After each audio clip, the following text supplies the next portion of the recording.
Cadena 30, la televisión más abierta que nunca.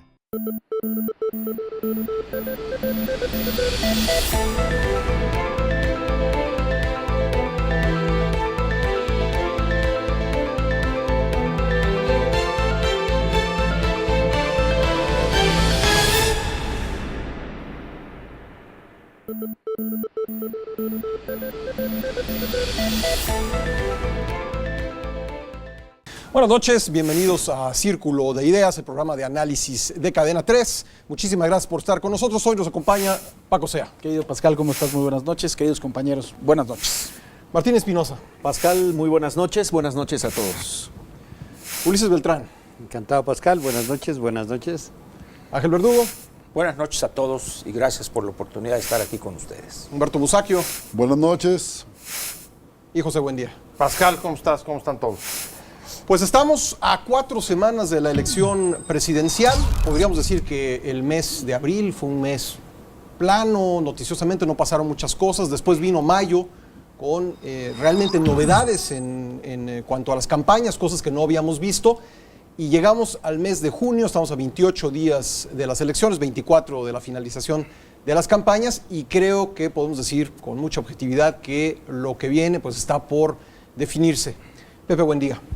Pues en efecto, Pascal, entramos a la recta final de esta campaña, que es muy distinta, en un contexto muy diferente, digamos, al que arrancó la segunda parte, si por esta entendemos, principios de mayo. ¿Qué tenemos hacia adelante? Bueno, tenemos un contexto diferente, primera por la irrupción de las manifestaciones de jóvenes en la campaña, por la agudización de la crisis económica en el mundo que comienza a repercutir en México, lo vimos con el deslizamiento de la moneda los últimos días, y también algunas, focos rojos de inseguridad, como los que vimos en el caso de Michoacán. ¿Qué vendría, me parece a mí, los próximos días respecto de las estrategias? Creo que en el caso de Peña Nieto, él va a tratar de fijar su atención en evitar que lleguemos al 1 de julio con una elección plebiscitada. A través, de insistir, digamos, en su estrategia de ofrecer propuestas y compromisos, los próximos días entiendo, sobre asuntos que tengan que ver con la economía de las familias, pero también creo que va a tratar de insistir, digamos, que en el compromiso democrático del que ha venido hablando en los últimos días. El martes, me parece, se va a reunir con algunos expresidentes de partidos. Estará ahí el expresidente del Partido Socialdemócrata, Alberto Beñejo, Jorge Carlos Díaz Cuervo, el del PAN, el expresidente del PAN, y otros de distintas ideologías, gente pues, de extracción de izquierda, de extracción de derecha, con los que creo que va a insistir en el compromiso de el regreso del PRI no significa la restauración. Y creo que ese va a ser su objetivo, tratar de evitar que el 1 de julio la votación se concentre entre votar por la restauración o no. Creo que ese va a ser el foco. Y respecto a Andrés Manuel, me parece que el propósito de sus últimos 30 días de campaña va a ser construir o seguir construyendo la percepción de triunfo que hoy, digamos que tiene un mayor sustento, en tanto que se ha cerrado más la competencia de lo que existía en los últimos meses. Entonces, creo que Andrés Manuel va a insistir sobre, estamos ante la posibilidad de que no se imponga el triunfo de Peña Nieto, de que estamos ante la posibilidad de que pese a todas las fatalidades, el resultado pueda ser distinto. Y en el caso de Josefina, creo que sobre todo en esta campaña que a uno se le desdibuja un poco, no me acabo de terminar de quedar clara, pero que creo que lo que va es tratar de insistir en que si se va el PAN después de 12 años y regresa el PRD o el PRI, los vamos a extrañar, porque ellos sí combatían la corrupción, ellos sí estaban dispuestos a no pactar con el crimen, etcétera, etcétera. Un poco, digamos, el mensaje que ha venido sosteniendo desde que comenzó la campaña. Gracias, Pepe. Paco, o sea, ¿te parece a ti que estamos ya en una elección de 2 o todavía estamos en una elección de 3? Híjole, me parece que finalmente si no se hace algo espectacular, esto sí se va a poner como una elección de 2, si no es que seguimos todavía en una elección de 1, porque me parece que la distancia todavía es suficiente como para que sea una elección de 1. Me llama muchísimo la atención y parece que los estrategas de la campaña de Josefina Vázquez Mota no entienden bien de percepción. Para el votante percepción es realidad. Yo no sé qué es lo que hace acercándose con este rumor de que se está acercando a la mamá de Paulette, porque si nosotros nos recordamos y vamos a ese asunto, pues la gran mayoría de los mexicanos creían que la mamá de Paulette era partícipe del asunto. Entonces yo no sé de verdad a dónde van, ¿no? Pero bueno, eso cada quien y su estrategia, de verdad. Si no hace algo, si no se empieza a hacer más visible, el asunto para ella va a ser una debacle, porque terminar como gobierno federal con un candidato en tercera posición, eso también incluso le va a quitar votos a sus candidatos a senadores, a sus candidatos a diputados, y me parece que el asunto es muy complejo. Creo que el antes y después de la campaña fue lo que pasó en la Ibero, ¿no? Fue lo que le empezó a poner sabor al caldo. El 11 de mayo finalmente empezó a mutar un poquito el asunto. Yo no sé, y además de todo aquí tenemos al experto, qué tanto veracidad le podemos dar a la encuesta que publicó en su momento Grupo Reforma, pero bueno, si esa la aceptamos, pues entonces sí ya es una elección de 2 totalmente, y en eso estamos, ¿no? Vamos a hablar de las encuestas, pero quisiera todavía tocar el tema de las estrategias, Humberto Musacchio. ¿Tú ves que estén cambiando las estrategias y cuáles crees que sean de aquí a la elección? Yo lo que veo son ajustes, no precisamente cambios de fondo en las estrategias, porque además cuando falta un mes ya no es posible hacer cambios profundos. Me parece que esta percepción de que el regreso del PRI significa la restauración, que es una percepción que comparte un gran sector de la sociedad, no es precisamente correcta. No hay restauración posible, el viejo régimen se acabó, se murió, ya no subsisten los pilares que lo sostenían, y hoy a lo que puede aspirar el PRI si regresa al poder, pues es a hacer un gobierno muy parecido al que ha hecho el PAN, sin mayores detalles, y pues con el regreso de sus dinosaurios. Eso sí, me parece que eso es a lo que más teme la gente. Yo no sé si el líder del sindicato petrolero, si el señor Yarrington y todos estos sean muy recomendables para una candidatura, por más que se quiera deslindar el PRI. Pero son detalles. El hecho es que toda esta fauna que rodea al candidato priista, pues ahí sigue, y yo quiero ver cómo se la quita de encima, ¿no? Dice Humberto Musacchio que no sería posible la restauración por los cambios que ha habido en la sociedad mexicana, Ángel, y sin embargo el antipriismo ha sido un ingrediente muy importante en esta campaña. Bien, en relación con lo que dijo Humberto, yo voy a ser un poco más fuerte. Él lo dijo porque es un hombre mucho más prudente que yo.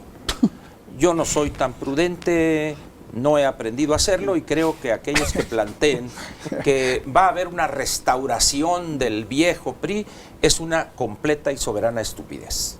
Me parece que no tienen la menor idea del desarrollo político en una sociedad, o sabiéndolo mienten, y eso es peor quizá que la ignorancia. Y sin embargo, Ángel, déjame interrumpirte, mucha gente lo cree, Ángel. Así es, claro, y lo creen por una razón muy sencilla. Basta y sobra con ver el nivel educativo de este país, ver el tipo de país que hemos construido en cuanto al análisis político se refiere. Es decir, esperan, y lo comentaba yo con Martín antes de entrar al aire, les decía, es que mucha gente quisiera que los ciudadanos mexicanos se comportaran como suecos o noruegos. No, estamos más cerca de Zimbabue que de un país nórdico. Es decir, es absurdo pedirle a los mexicanos que hagan análisis, no sé, citando a Duverger y los partidos políticos. Eso no pasa en México. En México la gente ve otras cosas, y subestimar al ciudadano de que no sabe lo que le conviene, muchos van a encontrarse ante una realidad que les va a doler. El ciudadano mexicano, el elector y el mexicano en general sabe perfectamente lo que le conviene en torno a lo mejor de sus intereses, y por esa razón está manifestando sus preferencias. En relación con lo que preguntabas tú, si habrá cambios en las estrategias, ahora sí coincido totalmente con Humberto, habrá ajustes, pero hay un elemento que a mí en verdad me preocupa y me sorprende. este tipo de declaraciones de una persona como la candidata del PAN, donde hace 10 o 12 o 15 años en sus conferencias hablaba abiertamente de la importancia de respetar el Estado de Derecho, de crear una cultura de la legalidad, y de repente parece que ha enloquecido. Yo voy a meter en la cárcel a Moreira y va a regresar lo que se robó. A ver, ¿usted, jefa del representante del Poder Ejecutivo, va a meter a la cárcel a quién? No son funciones del Poder Ejecutivo, que me perdone. Y dice, asegurando lo que se robó. ¿A poco ya le iniciaron algún proceso? ¿Ya es cosa juzgada la sentencia respectiva? ¿Por qué lo hace? Por la desesperación, porque se ha desfondado esa candidatura. Eso a mí me parece preocupante. Y en el caso de López, bueno, pues no tiene caso ni comentar. Él siempre ha sido un violador contumaz. Está aprendiendo incluso a levitar para violar la ley de la gravedad. Eso es lo que pensaría. Yo quiero abonar un poco a la polémica, perdón que me meta en la intervención, pero hay dos cosas que no, hoy le quiero dar a Ángel Verdugo porque en mi programa de radio no puedo, porque ahí es más difícil. Pero a ver, estás diciendo, Ángel, que estamos más cerca de Zimbabue que de un país nórdico. Efectivamente. Pero después dices que sí sabe el elector mexicano lo que le conviene. Pero es diferente. Espéreme, compañero, usted siempre dice que me... Espéralo, jefe. Y después, no.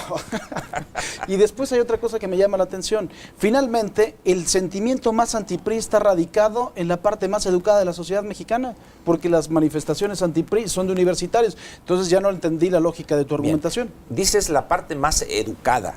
Personas que utilizan para describir el proceso político de este país con dos palabras, cañón, güey, no es la parte más educada de la sociedad. Es una generalización. Vamos a volver. Es una Regresemos generalización. sobre el antipriismo. Quisiera preguntarte, Ulises, porque sí ha sido un tema guía de la campaña, decía Pepe Buendía, a lo mejor esto se va a volver plebiscitario, no lo sabemos, pero es posible que lo sea. Y vemos el tema de Yarrington, y vemos el tema de Moreira, y muchos de los temas, de los ejes temáticos de la campaña están en torno del PRI, del viejo PRI, del regreso del PRI. ¿Por qué? ¿Cómo se forma este sentimiento que parecería, lo hemos dicho en otros programas, parecería que el PRI es el partido de gobierno y no lo es? Ese es lo dices muy precisamente. Aquí hay una cosa muy interesante. La estrategia de Peña Nieto ha sido, como buen puntero, vender la idea de yo sí puedo, yo sí soy eficiente, yo sí voy a hacer y cumplir porque yo sí puedo. Queda evidente que los que estuvieron 12 años no pudieron, y es una tesis de eficiencia, y así Primero, un comentario muy importante. Toda elección es un asunto de cambio. O sea, el concepto de cambio es inherente a una elección. Van a cambiar por lo menos los que están allá arriba, ¿no? Entonces, en eso se disputan las cosas, y tenían dos oportunidades, López Obrador y Peña Nieto, somos el cambio, y la respuesta del PAN, de la candidata del PAN y de la campaña del PAN fue, pues serás muy eficiente, serás lo que tú quieras, pero tú no representas el cambio porque es una restauración de un pasado bla, bla, bla, bla, bla, bla. Autoritario y corrupto, básicamente, ¿no? Son los dos conceptos que centran la estrategia del PAN con respecto a la estrategia del PRI, que es yo sí puedo, tú no puedes y yo sí puedo. Y en esto se les olvidó a los dos el tercero en discordia, que era López Obrador, y que el cambio verdadero, también es un cambio, y él dice aquí solo hay un cambio que es verdadero, que es el que yo represento. Sí. Y a juzgar por lo que vimos en la encuesta pasada que publicamos, luego hablaremos de ello, pero pues se les fue por la izquierda. Y entonces la candidata del PAN fue, aunque en alguna medida, al tercer lugar. Y bueno, tendrán que decidir estratégicamente si siguen en esto de confrontar al PRI. Es decir, vamos a evitar que gane, o si empiezan a cuidar su segundo lugar y empiezan una campaña de no es cierto, el cambio verdadero no es ese. ¿Quién lo va a hacer? ¿El PRI? Creo que según las encuestas todavía no tiene necesidad. El PAN quiere salir del tercer lugar y enfrenta un dilema, o sea, ¿ya qué hago? ¿Sigo centrando mi campaña en el primer lugar, en el PRI, etcétera? ¿O empiezo lo que ha sido y siempre ha sido digamos, la parte más débil de la candidatura de López Obrador, que es la de riesgo? Porque lo contrario de cambio pues, es el riesgo. Está bien, cambiemos, pero hay un cambio con riesgo y uno sin riesgo. Y yo prevería que lo que vamos a ver de aquí en adelante en la campaña, ya que se sienten amenazados, por lo menos hasta en el segundo lugar, por López Obrador, probablemente veamos el surgimiento de las tesis que vimos en su campaña de hace 6 años, de cuestionamiento y de presentarlo como un candidato peligroso. Y entonces esto sí creo que habrá una nueva, vamos a ver nuevas cosas en la campaña y tal. No sé si lo vaya a hacer el PAN, es una decisión muy delicada que tendrá. Porque lo que está ocurriendo, y con esto termino, es, el problema es que entre cambio, no cambio, nueva elección, etcétera, el gran riesgo que está corriendo el PAN, o lo correrá López Obrador en un momento dado, es que todo el sentimiento antipriista que pueden representar se coordine alrededor de un solo candidato. Y en vez de ver una elección entre 3 opciones, se polarice efectivamente en 2 y acabe muy lejos el tercer lugar. Si eso se coordina, adiós una votación decente, por decir, para que lo pierda. Gracias, Ulises. Martín Espinosa, estamos ante la reedición de que el principal motivo para votar sea votar en contra de un candidato, de una idea, de un futuro, más que a favor de algo. Yo creo que hay un elemento que me gustaría tomar de lo que exponía Ángel Verdugo. Yo creo que hacemos muy mal en minimizar al votante. Yo creo que hacemos mal en decir que la gente pues está más preocupada por sus cosas materiales y le vale quien gobierne siempre y cuando le resuelva el problema económico o el problema material que enfrenta. A lo mejor en la zona conurbada del Distrito Federal puede ocurrir, mucha gente está metida en qué va a comer hoy, cómo va a conseguir para la renta, para los útiles del hijo, etcétera. Pero a nivel nacional en el país, yo creo que hay una gran conciencia, incluyendo al Distrito Federal y al Estado de México, de mucha gente, por un lado, que a través de la tradición oral se ha encargado de transmitirle a su familia, es que antes teníamos una situación X y hoy tenemos una situación Y, y esto se va pasando de generación en generación, a pesar de que haya jóvenes hoy que no vivieron en los regímenes priistas, pero saben cómo se manejaban ciertas cosas, y entonces de ahí viene también un sentimiento antipriista. Pero también creo que hay otro grupo de ciudadanos que está mucho más consciente de la situación y que a lo mejor todavía no sabe ni siquiera por quién va a votar, y son los famosos indecisos.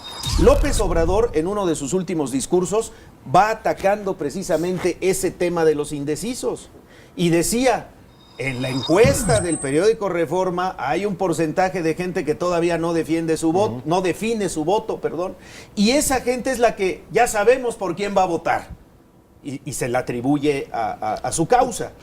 Pero yo siento que todavía las campañas no han dado ese quiebre para definir hoy en día el voto de muchas personas que no saben hoy en día por quién van a votar. Y nosotros hemos hecho ejercicios aquí. Tú ya tienes definido tu voto, mira, pues todavía no lo sé, depende, faltando 2 semanas o faltando una semana. Así está mucha gente. Todavía no sé hacia dónde me voy a ir, porque no hay un voto todavía demasiado definido en cuanto a qué me conviene o qué candidato me va a garantizar el que yo pueda salir de una situación personal en la que me encuentro. Muy bien. Y la gente sí lo razona, ¿no? Muy bien, pues vamos a ir a una pausa para platicar en el siguiente bloque de pues esta experiencia novedosa de esta elección, de la posibilidad de que el partido de gobierno, el Partido de Acción Nacional, pudiera terminar en tercer lugar esta elección, o veremos si logra remontar, quedarse con el segundo o tener una mayor posibilidad. Esto es Círculo de Ideas, regresamos después de una pausa, no se vaya.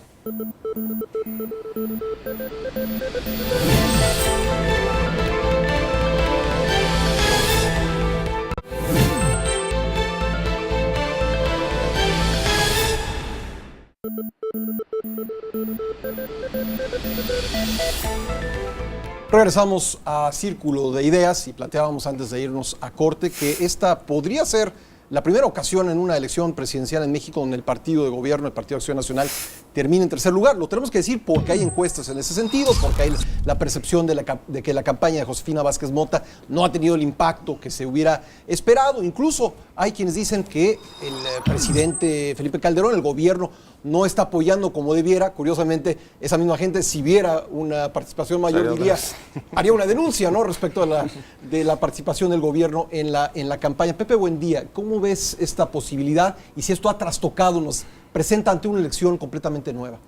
Pues mira, creo que de entrada, si lo vemos en perspectiva, habría que pensar que el gobierno y el partido en el gobierno no quiso ver lo que venía sucediendo desde 2009. Desde 2009 comienza a haber un vuelco electoral como decía Martín, en el que los ciudadanos han sido consistentes en los últimos 3 años, que llevó primero a generar un voto de castigo muy fuerte en 2009 para que perdieran la mayoría en el Congreso, al calor, digamos, de la agudización de las crisis de seguridad y sobre todo del impacto de la crisis económica internacional de 2008, que comienza a reflejarse con mucha fuerza en 2009 en el país. En 2010 y en 2011 se profundiza el voto a favor del PRD y sobre todo del PRI, que lleva a que muchos estados de la República cayeran o fueran ganados por uno de estos dos partidos, algunos en alianza, en coaliciones, y luego el PRI, que en la mayoría de los casos fue solo. El PRI y el PRD, si sumáramos las votaciones de esa fecha en los últimos 3 años hasta ahora, regresó, digamos, a niveles que sumados pues, te dan arriba del 70% del total de las votaciones que se produjeron en ese lapso. Es decir, hay consistencia, como decía Ulises, en ver como opciones de cambio, no al PAN, después de los 12 años que lleva en el poder y el resultado de este gobierno, sino, en efecto, al PRD y al PRI. Lo que tampoco se quiso ver cuando comenzó esta elección o esta campaña fue que el PRD, en concreto Andrés Manuel, podía representar también esa opción de cambio. Si llegamos al 1 de julio y el partido en el poder cae al tercer lugar, me parece que estaríamos frente a una situación absolutamente inédita. Inédita y con un futuro pues muy difícil para el Partido Acción Nacional. Y con un agravante, que sería un partido que no solamente ha tenido la presidencia los últimos 12 años, sino que tiene recursos económicos de los más altos, es el segundo partido con más recursos. Y además, muchas más gubernaturas que, por ejemplo, el PRD. Sí, hay una estructura y financiamiento que no justifica esa disminución electoral. Bueno, y yo agregaría que en febrero pasado, cuando el PAN tuvo su elección interna, bueno, venía el proceso desde diciembre, me incluyo entre quienes pensábamos que esa mayor exhibición del partido Martín Espinosa le daría una ventaja comparativa, competitiva en la elección constitucional, pero eso no ha ocurrido. Como bien dice Pepe, yo creo que el punto de quiebre fue la crisis de 2008-2009, que fue definitiva, aunque no es el meollo de lo que hoy estamos viendo en materia política, a pesar de los vaivenes del peso en las últimas semanas. Hay un tema de seguridad que está pesando mucho en la elección y hay un tema de gobernabilidad. ¿Qué tanto la estructura del Partido Acción Nacional ha sido capaz de garantizarle al ciudadano tranquilidad social y un entorno mucho más favorable para su desarrollo personal y familiar? Que es ahí donde siento que está pasando también esta elección y donde los candidatos han puesto el dedo en la llaga de decir, yo sí puedo controlar lo que ahorita es desgobierno, porque mucho de lo que el ciudadano siente es eso, un desgobierno, una lejanía de la clase política, una falta de identificación con los principios o con los contenidos de las campañas y la gente... Por ejemplo, en el Distrito Federal, lo vimos en el debate de hace 8 días, la gente totalmente alejada de los propios candidatos, aún de los que se dicen ciudadanos, ¿no? Y sin embargo, uno no podría regatearle, Humberto Musacchio, al gobierno el manejo de la situación económica. México no es de los países donde ha tenido un mayor impacto la crisis. Se presenta Josefina Vázquez Mota ante los banqueros, es la más aplaudida, es decir, no está capitalizando el PAN lo que algunos perciben como un manejo de la economía más responsable que en otros lados, ¿no? Yo solo quiero señalar que durante el sexenio de Calderón, como en los anteriores, la economía ha crecido menos que la población, los macroindicadores, bueno, ahí se mantienen, pues sí, pero no en beneficio de la gente, no en beneficio del gasto en cada hogar. Yo no creo que haya muchos motivos en el grueso de la población para estar satisfechos. Me parece que los banqueros sí tienen razones para agradecerle al PAN su gestión. Ángel Verdugo. Yo no les entiendo. Son demasiados rebuscados, demasiados complicados. Somos nórdicos. Yo creo que efectivamente, yo creo que son ustedes representantes de la socialdemocracia. Pero La gente en México, si uno sale de este ambiente ya no círculo rojo, sino círculo hiperrojo, y va uno y platica con productores agropecuarios, con pequeños empresarios, con prestadores de servicios turísticos en la península de Yucatán o al norte o al oeste, la gente ve las cosas de manera más simple. No quiere decir que estén equivocados. Una de las cosas que es evidente, primero, y que la gente, Martín lo esbozó, en una democracia, el gobierno que le toca lidiar con la crisis es un gobierno que es echado de su responsabilidad. Siempre. Entonces, todo lo demás que digamos, que si Josefina, que si acá, señores, alguien tiene que pagar los platos rotos y para ellos no vale la explicación, esta es la crisis que nosotros no creamos, vino de fuera. Para la gente de abajo, para Juan Pueblo, eso no funciona. Ellos identifican violencia, un problema gravísimo de desempleo, lo que mencionaba Humberto en cuanto a la gente sencilla que no ve esa mejoría, al gobierno en turno. Entonces, casi por definición, el PAN iba a perder la elección presidencial. Segundo elemento, la gente vota por razones muy diversas a las que posiblemente nosotros estemos pensando. La gente vota el bolsillo, primeramente. Segundo, la seguridad en sus bienes y en su persona.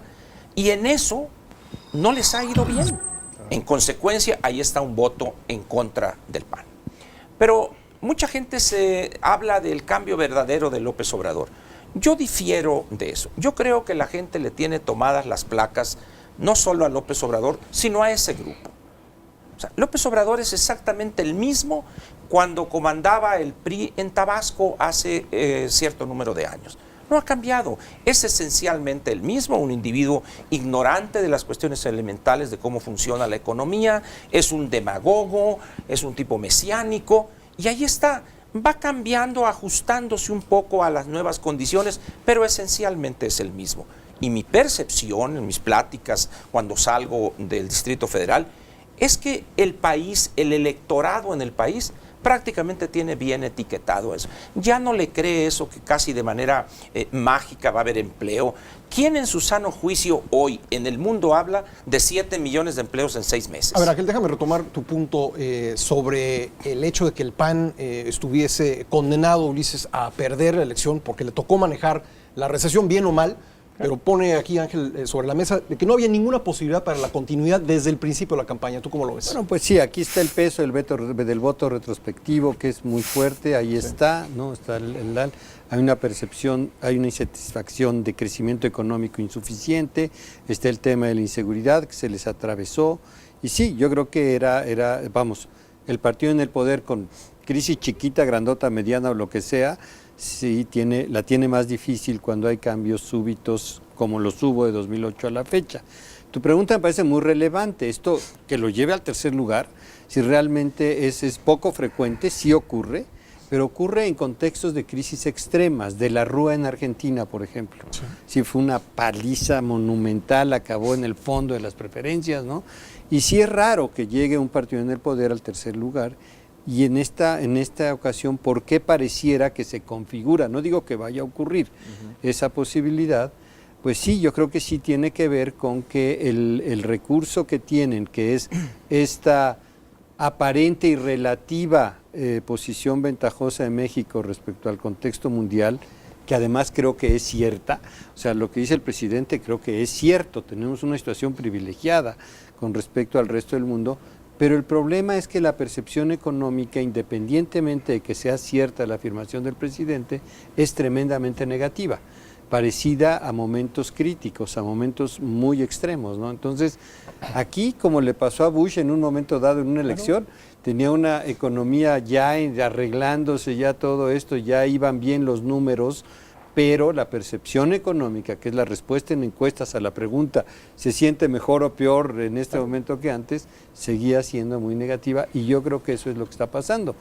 Independientemente de la objetividad de la situación, la percepción es muy negativa y la paga directamente el gobierno. A ver, Paco, o sea, déjenme nada más preguntarle esto. El IFE acaba de decir que el presidente Calderón intervino indebidamente en la elección por enviar unas cartas a los domicilios, cartas firmadas por él. No parece... 65,000 cartas. Así es, no parece ser una intervención del tamaño que encontró el propio IFE por parte del presidente Fox hace 6 años. No hay una intervención de ese tamaño, lo podemos decir objetivamente. Yo te preguntaría por qué y qué impacto va a tener esto en la elección. Yo creo que ninguno absolutamente. La propia votación en el seno del IFE te dice fue 4-3. Verdaderamente me parece más un asunto político que un asunto real. O sea, me parece además de todo, si alguien ha tenido la oportunidad de leer las cartas, no tenían absolutamente nada que ver. Eso no es promoción personal. El señor ya se va. Está felicitando a los que sacaron un crédito por el Fobiste y punto final. Me parece que es total y absolutamente irrelevante. Creo, es más, que se ha comportado en un punto que le pudiera a su propio partido acusar de abandono, Claro. Decir, oye, ya dejaste solo a esta señora. Yo creo que se ha comportado al nivel de Cedillo, digamos, en la elección del 2000. Pues yo creo que sí, a lo mejor incluso hasta presionando menos a los medios de comunicación. Diferencia, el presidente Cedillo era una persona que sí sabía economía, ¿no? Lo acoto nada más. Yo iba a estar de Poli. acuerdo con lo que dijo Ángel Verdugo. Es que ahí hay un punto que me gustaría agregar de lo que comentaba Ángel. Creo que incluso si existiera esa fatalidad o las dificultades de renovar el gobierno en un contexto de crisis económica y de tantas dificultades como las que ya se apuntaron, eso no explica que hayas hecho, en el caso de Josefina, una campaña tan errática, una campaña sin objetivos, sin suficiente claridad, sin mensajes que a mí personalmente me hayan quedado suficientemente Dime uno, claros. Pepe. A ver, dime uno de Josefina que te ahí me acuerdes. conecto con lo que decía Paco. ¿Hasta dónde, por ejemplo, problemas como los derivados del enfrentamiento interno de grupos, las divisiones dentro del PAN o la difícil relación que el PAN tuvo con Calderón en tanto que lo vimos en la elección del 2010 cuando se eligió al presidente Madero, la intervención que trató de tener y la intromisión que se denunció en su momento del propio presidente Calderón dentro de su partido.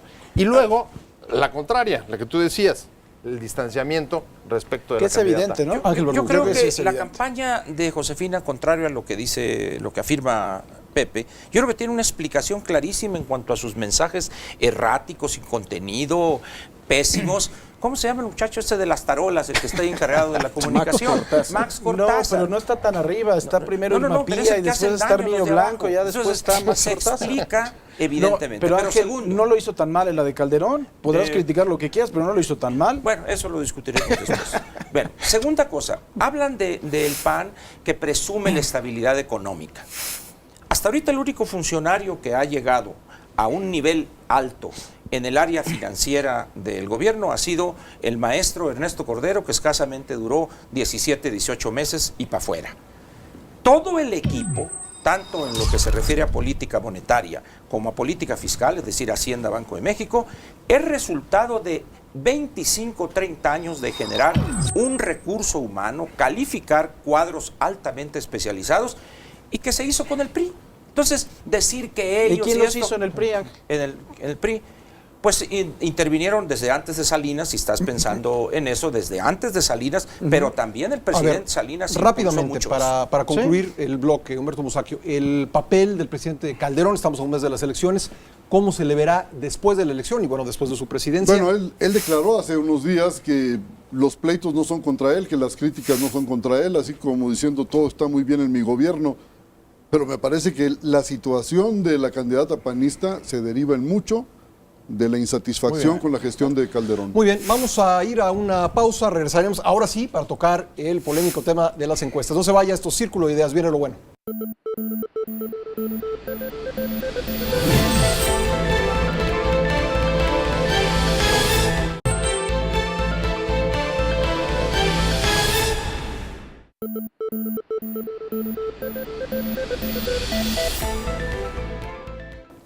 Regresamos a Círculo de Ideas. Ulises Beltrán, las encuestas han sido un jugador en este proceso, más en los últimos días. Acaba de publicarse una encuesta del Grupo Reforma poniendo una diferencia de 4 puntos entre el puntero Peña Nieto y el segundo lugar Andrés Manuel López Obrador. Hay otras encuestas, otras casas encuestadoras que no traen los mismos datos, pero bueno, finalmente son un jugador importantísimo en este proceso. Como en toda elección moderna, Pascal, ya afortunadamente tenemos una industria, no dependemos de la encuesta del periódico Reforma o del periódico Excelsior, nada más, aunque Yo la recomiendo más que cualquier otra, por supuesto, pero ciertamente tenemos muchas y esto es la gran diferencia con el pasado. Hay una industria fuerte y hay por lo menos 6 o 7 encuestas que se publican en los medios de comunicación. Y aquí sí llamaría la atención, invito a que las que sean de partido pues las veamos como eso que son y no las tomemos en cuenta, nos refiramos solo a las encuestas de medios. ¿Qué pasó esta semana que termina hoy o empieza mañana? Nunca sé si el domingo termina o empieza la semana. Sábado y empieza domingo. Ah, bueno, entonces tema que empieza hoy. Si ya fuiste a misa. Nunca voy, es lo malo, por eso no me doy cuenta. Hasta mañana. Entonces, mañana. Se le hace larga la semana. ¿Qué ha pasado? Y estábamos todos en un consenso muy, muy grande entre todos los encuestadores, alrededor de 45 para Enrique Peña Nieto, 26 para el segundo y tercer lugar. 19, Excelsior 18 lo puntos. subió, tuvimos una decisión un poco más favorable a López Obrador, un poco más abajo el PAN, y aparece esta encuesta del Grupo Reforma. Si me preguntan, ¿está bien o está mal? No sé, yo no tengo manera de juzgar el trabajo que se haya hecho por otros, pero sí es ciertamente porque surgieron 2 posteriores, una de Indemerc Luis Harris y la de Roy Campos, y en las 2 posteriores, o que se levantan básicamente al mismo tiempo que la de Reforma, pues muestran un 45, 27, 26, es decir, una estabilidad muy grande en las preferencias por el puntero, un movimiento favorable a López Obrador, pero muy, muy, muy lento, y un movimiento hacia abajo también muy lento de la campaña de Josefina Vázquez. ¿Puede ocurrir una cosa de ese tamaño? Bueno, sí puede ocurrir, no sé, esto depende de las campañas, pero sí quiero señalar que es una medición que se sale del contexto y del acuerdo y de lo consensado, lo ordenado que venía la publicación de encuestas. Habrá más el lunes, habrá otras el martes y nosotros publicaremos, hemos adelantado, como tú sabes, la publicación de Excelsior para a media lo más semana, rápido, digamos, estaremos lo más abiertos. rápido que podamos y Sí. lo haremos con mucho cuidado y allí está. A ver, Humberto, tú varias veces has dicho en esta mesa que te parece que los resultados que habían estado saliendo en las encuestas no reflejaban lo que tú estabas viendo. Y te preguntabas, y con todo derecho yo creo, a preguntarnos si las encuestas realmente están reflejando las preferencias. Me parece delicado que Ulises diga que hay consenso entre los encuestadores. Yo creo que esto no es un asunto de consensos.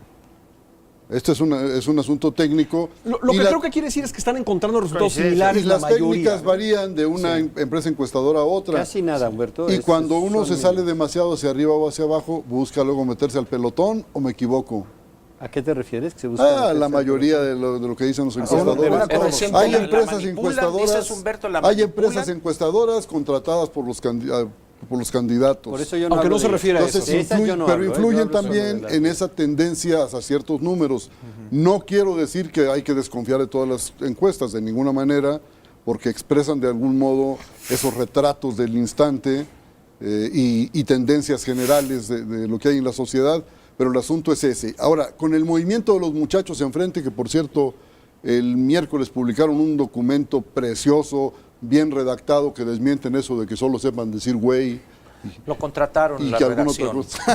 cosa. Salvo una imprecisión que quieren enjuiciar políticamente al Bester Sí, Gordillo, claro, lo cual claro. es totalmente Pero bueno, imposible. volviendo a los estudiantes a las encuestas. Volviendo a las encuestas. Bueno, entonces, yo quiero que les digan a esos muchachos que las encuestas van re bien y que no mienten y que de veras Peña Nieto lleva 124 puntos porcentuales de ventaja. Me parece, pues, que habría que moderar por lo menos nuestra visión O sea, de los las muchachos encuestas. representan a la totalidad Los del muchachos electorado. representan un sector rebelde que está ahorita movilizado. Y que es muy minoritario. Y que puede, bueno, minoritario cuando en el país hay millones de estudiantes pero de muy educación pocos media educados. y superior. Pero muy pocos que llegan a, ¿Cuántos son los desgraciadamente. millones No hablemos mal de nuestros jóvenes. Desgraciadamente, Yo no creo que sea no una quiero hablar buena mal de idea. jóvenes, pero no quiero postular a 132 que se movilizaron como No, yo creo- la imagen de la digo que es un juventud. sector- A ver, Es un sector. yo creo que hay un punto que Muy no hay que dejar de minoritario, ver. perdón que insista. Varias consideraciones. La primera es, Desafor- cuando uno está metido, muchos de los que están en esta mesa han participado en movimientos estudiantiles o de otra naturaleza, cuando uno está metido en esa clase de movimientos, suele o tiende a ver la realidad como el espejo de lo que uno está viviendo Sí, claro, y cree que es magnificarla. extrapolable a todo un país. Y eso no es cierto. Que se haya generado esta efervescencia, esta participación y este dinamismo en el Distrito Federal o en otras ciudades no implica que sea en todo el país. Pero hay un o efecto no multiplicador. necesariamente. Hay un efecto multiplicador innegable. Sin duda, pero no es el espejo de lo que nosotros estamos viendo. No necesariamente. No A lo mejor necesariamente. tienen un éxito maravilloso y Sin nos duda. enamoran y vamos todos No, y atrás de ellos. lo están teniendo, creo que eso no está en duda. El punto es si lo que uno ve Yo sí pongo en es duda que lo esté extrapolable logrando, a lo que está pasando en todos lados. porque no ha tenido, y no por ellos, sino por los medios. Bueno, la pero- verdad es que no ha pasado a ocupar un lugar preponderante de la agenda nacional. Es decir, ni han Pero es sido un primera jugador plana, más. El impacto ni han que han estado- tenido. Es un jugador más y es un jugador importante. tan por importante sumarse. como los medios lo atiendan. Quiero insistir en esto. Y Ni le han dado modo. un espacio. Aquí no, Quizás no, hasta el presidente de Televisa tuvo que irse para atrás y decir que sí los tuvieron que tomar en cuenta. Perfecto, Las pero respuestas no que ha habido sido de las la agenda de televisoras los medios. y de las propias instituciones Exactamente. respecto de la transmisión del debate es un resultado que no es desdeñable. Claro que no. Pero yo quiero volver sobre el tema Pero eso es de porque las no hay encuestas. fútbol. De las Ángel encuestas. Verdugo. Vamos a ver el tema de las encuestas. Yo creo que deberíamos, esa es la ventaja de los números fríos. Si nosotros tomamos en cuenta que el listado nominal son 75 millones... 79, casi 80, Casi 80, 79, pero ese es el casi 80. padrón, creo. El listado nominal No, es no, un- no, el listado nominal 80 millones. 79 Cerramos sí. en 80 millones. Sí.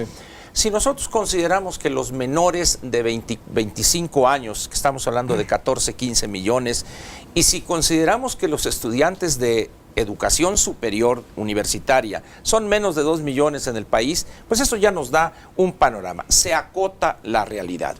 Si nosotros consideramos también, para fines de encuestas, como decía y señalaba correctamente Ulises, si consideramos que el DF no tiene a todos los jóvenes universitarios del país, ni tiene a todos los jóvenes del país, este movimiento de Yo Soy 132, o no sé en cuánto vaya ahorita el número, no representa en modo alguno ni lo que piensan los jóvenes del país, ni son ellos la verdadera muestra de todos los estudiantes universitarios. Es cuestión simplemente de ir al Politécnico, de ir al UPIXA, de ir a otras universidades públicas en la zona conurbada, y vamos a ver que no es eso. Es un grupúsculo que va a significar que es un actor importante. Pues es un actor, claro. A ver, como hay Pascal, una información. Mañana Yo creo que sí hay un elemento importante, Ángel. Es que tú no puedes medir, es lo mismo cuando hablamos de movilizaciones. El número de personas que va a un meeting no necesariamente se va a traducir en ese mismo número de votos. Claro. Plaza llena. Pero no sí es hay un una llena. efecto multiplicador, como dice Humberto. No. Y en segundo lugar, las encuestas también juegan un papel importante dentro de cómo se va normando el número de personas que van cambiando su voto o que eran indecisos y que por una encuesta o una serie de encuestas dicen, pues entonces si la Mi encuesta voto ya da... sirve más con este, ¿no? Es más, puede servir para bien o para mal. Si ven que el candidato del PRI no se mueve o ha bajado un poquito, el segundo o tercer lugar, ¿a cuál de los dos le doy mi voto si tú eres antipriista? Y viceversa. Gente que dice, bueno, pues no hay nada que hacer, vámonos con el ganador y punto. Bien. Pero sí, las encuestas también a ver, Paco son un Sea, papel que juega en este proceso. Paco Sea, dos cosas. ¿se va a volver un tema de fe? ¿De a qué encuesta le creemos? Es una cosa importante lo que estás tocando, Pascal. Aquí yo veo dos cosas. La primera, y rápidamente para decirle algo a Ángel Verdugo, no creo que sean un grupúsculo. Yo no creo que vayan a incidir en la votación, pero no creo que sean un grupúsculo porque entonces el candidato puntero, ¿para qué le saca un anuncio para contestarles? Entonces digo, el que está mal sería el candidato puntero. O el dueño de No, una y el acto de los televisora. jóvenes en el aire, Claro, por ejemplo, ¿no? Y segundo, el asunto de las encuestas. Me parece que tomando como santo patrono de la voluntad de los mexicanos para decirle a un encuestador por quién van a votar, al tonto este diputado, que es candidato a diputado, que compró un satélite para ver por quién van a votar, creo que los mexicanos ya aprendimos a mentir en las encuestas. Y creo que cada día nos da más miedo cuando llega un encuestador, aunque nos venga vestido de blanco y con alas, decirle por quién verdaderamente vamos a votar. Si ese señor que lo están encuestando es beneficiario de cualquier tipo de programa social, me parece a mí, Luis, si tú eres el experto, no quiero tomar ese papel, que ya aprendimos a mentir. ¿No? Y ya aprendimos a mentir en las encuestas y eso a lo mejor explica que en algún momento los resultados de las votaciones pues a veces salen tan disparados de las encuestas más con mejor técnica que pueda hacer cualquier encuestadora. Ahora, hay algo que... Una evaluación objetivísima, mi querido Francisco, de las encuestas mexicanas es que ese error es muy pequeño, es mínimo. tenemos un desempeño comparado a las encuestas norteamericanas ligeramente más amplio. El error promedio de las encuestas en elecciones presidenciales está por 4 o 5 puntos. Ahora bien, cuando las elecciones están tan cerradas como la vez pasada, es imposible determinar ganador con certidumbre. Claro. Y mis compañeros cometieron un error muy grave y empezaron a dar números. Entonces había las que daban al López Obrador y las que daban a Felipe Calderón. Y las dos tenían razón. El punto era que estaba tan cerrada la elección que no se podía. Quiero decir algo así. Las encuestas allí están. Qué bueno que es, como dijo Martín, una información relevante para el elector. Qué bueno que hay encuestas de medios. Este grupo hace un esfuerzo económico, paga la encuesta y la levanta de manera independiente. Qué bueno que lo dices. Qué bueno que lo Mi dices, porque creo que es única importante subrayar. recomendación al público, a ustedes, es por favor, tengo un déjà vu tremendo en cada elección porque hay discusiones que se repiten y se repiten y se repiten y se repiten. No voy a entrar en los detalles, no voy a defender las encuestas. Somos muchos, somos independientes, las que se publican en los medios de comunicación. Las de los partidos no son buenas, malas o regulares, son de partido, no tengo por qué juzgarlas. Afortunadamente, una de las grandes transformaciones de la democratización mexicana es que hay una publicación continua, independiente y autónoma en los medios de comunicación de las encuestas. Pero Y vale que la pena ahí va. subrayar esa diferencia que estás poniendo. Sí, lo decía. Hay encuestas que son instrumentos para medir las preferencias electorales y hay otras encuestas Son que propagandistas. son Sí, instrumentos bueno, que de tienen otra propaganda Mira, política. es muy sencillo, de los Pepe. partidos. Una última y cuando cosa. y cuando se difundan, lo interesante sería que los medios que lo hagan o los medios por donde se realicen o por donde se propaguen o difundan, especifiquen de qué estamos hablando y de qué tipo de encuesta estamos A ver, yo quiero, transmitiendo, porque si no, quiero cerrar el ahí tema, te quiero cerrar el confundes. tema Perdón. porque No me un segundo, contestó. porque viene una semana muy importante. El próximo domingo haremos este programa después del debate, del segundo debate de los candidatos. No quiero desaprovechar la ocasión de preguntarle rápidamente qué esperan en esta semana, que va a concluir el próximo domingo con el debate y ya estaremos analizando el debate, Humberto. Yo creo que va a estar más fuerte el golpeteo, porque ahora sí ya entran en la recta final. Josefina se va a lanzar muy duro, creo, contra los dos, pero sobre todo contra Peña. Peña contra López Obrador contra el mundo, si es necesario. ¿Por qué? Porque las condiciones obligan ya a radicalizarse, por lo menos en el plano verbal. Paco C. Sí, estoy totalmente de acuerdo con Humberto. Creo que ya vamos a ver toda la carga de malas propuestas, de malas cosas que tenga cada uno de los partidos. Creo que vamos a ver un debate muy ríspido. Creo que verdaderamente va a haber enfrentamientos muy importantes ya entre los propios candidatos. Yo lo que todavía no tengo claro es quién se va a enfrentar con quién. Si Josefina le va a tirar al segundo, o ella se sigue considerando como el segundo lugar. Y si van a seguir atacando a Enrique Peña Nieto, no lo sé. Pero creo que sí, en este momento van a sacar lo más mugroso que tengan en su arsenal. Ángel Verdugo, ¿crees que veremos a Josefina y Andrés Manuel atacando a Peña Nieto o vamos a ver otro tipo de Yo creo que recuerdo? sí lo vamos a ver, pero no tendrán el menor efecto. Yo creo que vamos a ver a un Peña Nieto sereno, manteniéndose tal cual lo ha hecho a la fecha, conservando y protegiendo su ventaja. Yo citaría para terminar aquí al gran filósofo chino que dijo, este arroz ya se coció. Pepe, buen día. ¿Se coció el arroz o no? Así es. Yo creo que cada día está menos cocido, según vamos viendo las encuestas. Pero por lo se habrá pronto, equivocado el por lo pronto lo filósofo que chino. estamos viendo es que en los últimos días ya comenzamos a ver ataques a López Obrador que no los había habido. Está el asunto del financiamiento privado, el pase de charola. Está también los spots que la propia Josefina ha sacado contra López Obrador y parece que sí, va a haber un fuego cruzado entre varios, Intenso. entre tres, aunque creo que van a tratar de seguir prefigurando un lenguaje o una elección plebiscitaria entre el regreso o no del PRI. A ver, por 4 puntos o por 15 o por 18 todavía hay un puntero. ¿Cuál será el papel de ese puntero? ¿Cuál será su actitud en el debate, Martín Espinosa? Yo creo que Peña Nieto necesariamente continuará con su misma estrategia. Yo no veo que vaya a haber ningún cambio en la forma de presentar sus propuestas. Yo creo que sí va a haber un fuego exactamente entre tres. Incluso Gabriel Cuadri podría entrar a ese fuego porque es su última oportunidad para repuntar.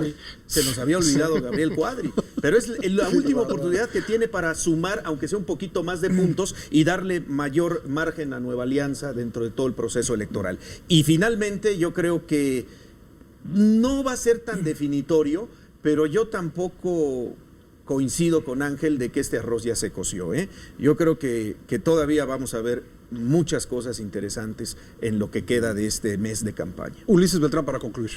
La campaña ya empezó y no había empezado antes, y las campañas están diseñadas para mover las preferencias. Que lo logren o no lo logren, lo estaremos monitoreando puntualmente con las encuestas que vayan saliendo en este tipo de mesas, pero afortunadamente, como es el caso, en el último mes es cuando cambian las preferencias, cuando cambian casi siempre. Hay obviamente otros casos, hay otras cosas, pero lo que esperemos ver que el electorado tome decisiones, dude, y que tome las opciones que se le dé la gana, ¿no? Muy bien, pues los invitamos a que el próximo domingo vean el debate por Cadena 3. Ulises, la vez pasada hicimos una medición con tu ayuda, una medición en tiempo real sobre la participación de los candidatos en el debate.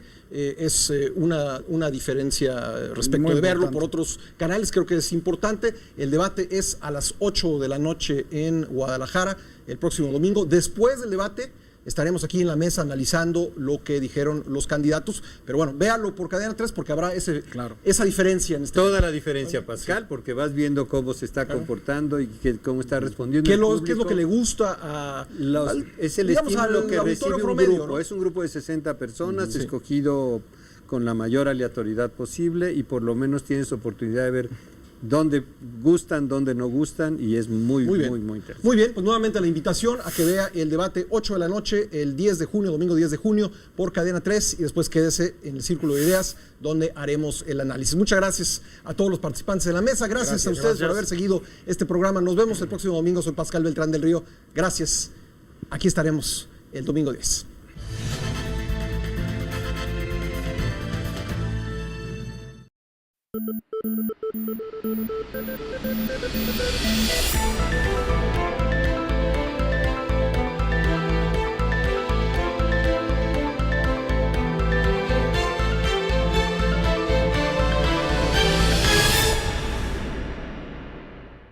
Cadena 30, la televisión más abierta que nunca.